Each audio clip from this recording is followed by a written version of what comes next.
On a cold winter night in 1977, within the aging walls of a government hospital on the outskirts of Lyon, something happened, something that remains unexplained to this day. A young nurse vanished during her night shift, leaving behind her bag, her notebook, and a heart extinguished by fear.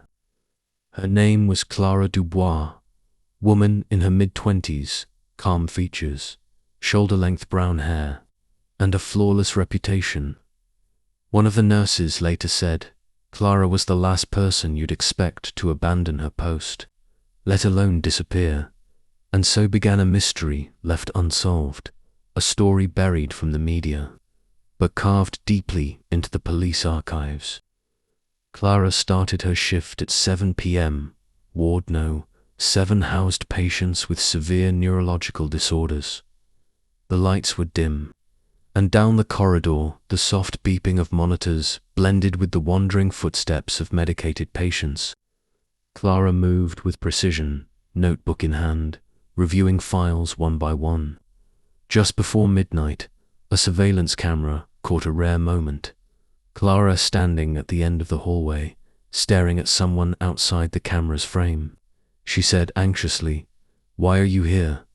This ward is off limits at this hour." After that moment, she was never seen again. The last person to see her was the security guard, Jean-Pierre, a heavy-set man in his 40s who had worked at the hospital for 15 years. He said, during questioning, "Achi dozi des?" I heard a faint murmur coming from Ward 7. When I approached, I saw Clara speaking to a man wearing a grey coat. I couldn't see his face clearly. The investigator asked, was he a visitor? Jean-Pierre replied nervously, "There are no visitors at night, and no one has come in wearing a coat like that for months." Strangest of all, the moment the guard turned his head toward the alarm panel, Clara and the man vanished completely, as if the ground had swallowed them. Yet the cameras recorded no one leaving the building. Initial clues led investigators to the room of a patient named Emile Garnois, man in his 50s, known for severe mental disturbances and aggressive behavior. His door was wide open, though Clara had closed it hours earlier. The bed was unmade, and monitoring sheets were torn. When the doctors asked him, "Did you see the nurse?" he looked at them with a twisted smile and said, "She went down. They were calling her." He never explained who they were, nor what down meant. Police dismissed it as patient hallucination, but later reconsidered.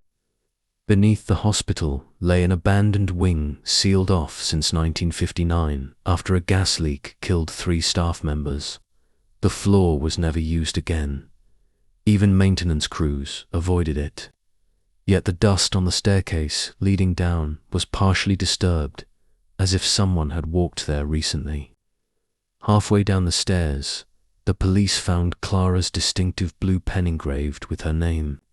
One officer whispered, "She came down here, but why? And did she come alone?"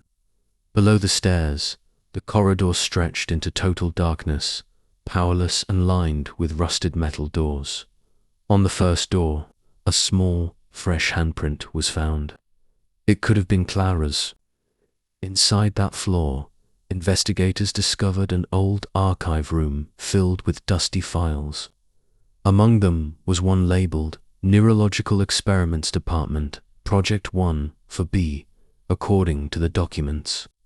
A doctor had once conducted controversial procedures on patients, high-intensity electric stimulation, consciousness-altering injections, and prolonged sensory isolation in darkness.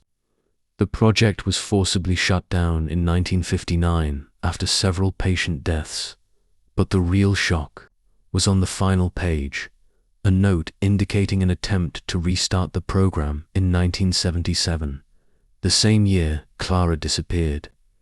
The officer murmured, "Did Clara know something, or did she see something she shouldn't have?" No answer was ever found. When reviewing the surveillance footage for the 10th time, a detective noticed a detail no one had caught before. seconds before Clara vanished. A long shadow appeared behind he, far taller than the man she was speaking to. As if a third person was standing in the hallway, someone the camera couldn't fully capture. In the final 10 seconds, a faint whisper could be heard, "Come down, quickly."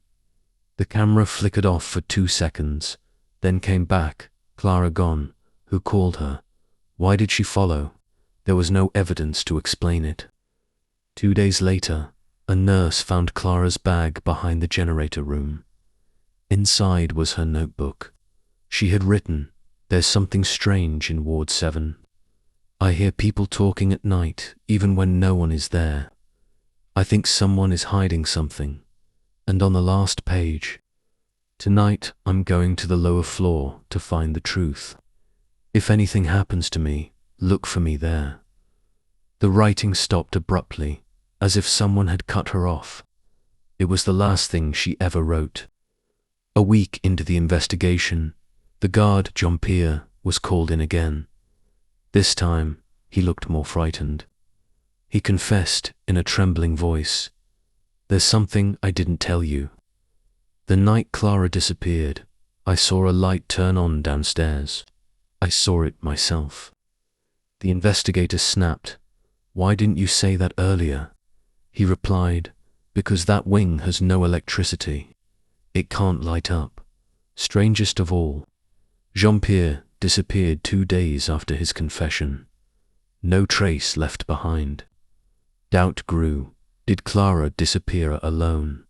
Or was someone silencing those who knew too much?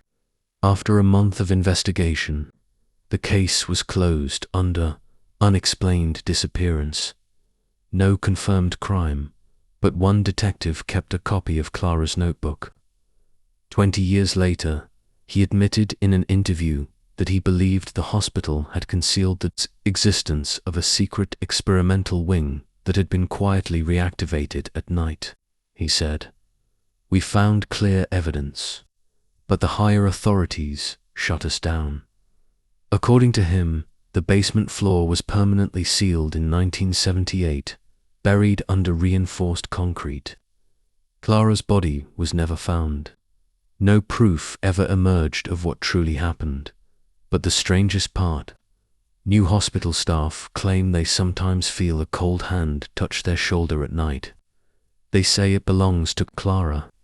Real story source. This story is based on the real disappearance of a nurse in a government hospital in Lyon, France, in 1977, as documented in French police records, Unsolved Cases, Archive, Missing Persons Division,